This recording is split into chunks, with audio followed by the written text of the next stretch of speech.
In this video, I am going to show you how to download Warzone 3 on your PC. First of all, what you're going to do is you're going to open any browser in your system and then you're going to type into the search box for callofduty.com. This will open the official website of Call of Duty.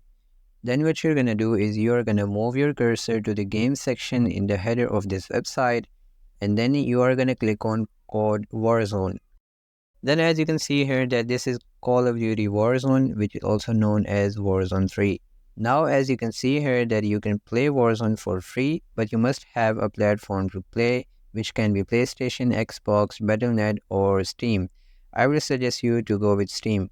For this, if you already don't have Steam in your computer, first of all you're going to open the official website of Steam. Just search into the search box of any browser for Steam and then this website will open.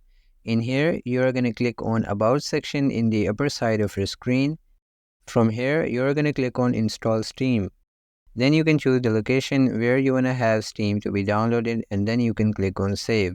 Once it has been downloaded into your device, you're going to move to the folder where you have downloaded Steam. And once you have done that, you will be able to see here Steam setup. Now you're just going to double click on that and then you're going to select a location where you want to install Steam. And once you are done with that, within a few minutes, Steam will be installed into your device. Once your account will be created, you're going to type in the name of your account and your password over here. And once you have done that, you can just click on sign in.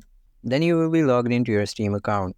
Next thing you're going to do is you're going to open your browser again and then head on to the website of Call of Duty again. Now you're going to click on Steam. And in the new tab, you're going to scroll down until you find this option play a game. So just click on that. And then you're going to click on yes, Steam is installed. After that, it will just ask you a permission to open Steam. So you're going to click on open Steam. Then as you can see here that Warzone 3 is almost 76 GB and the location where it will be installed. Once you have just checked that, you can click on install and then Warzone 3 will be installed into your PC.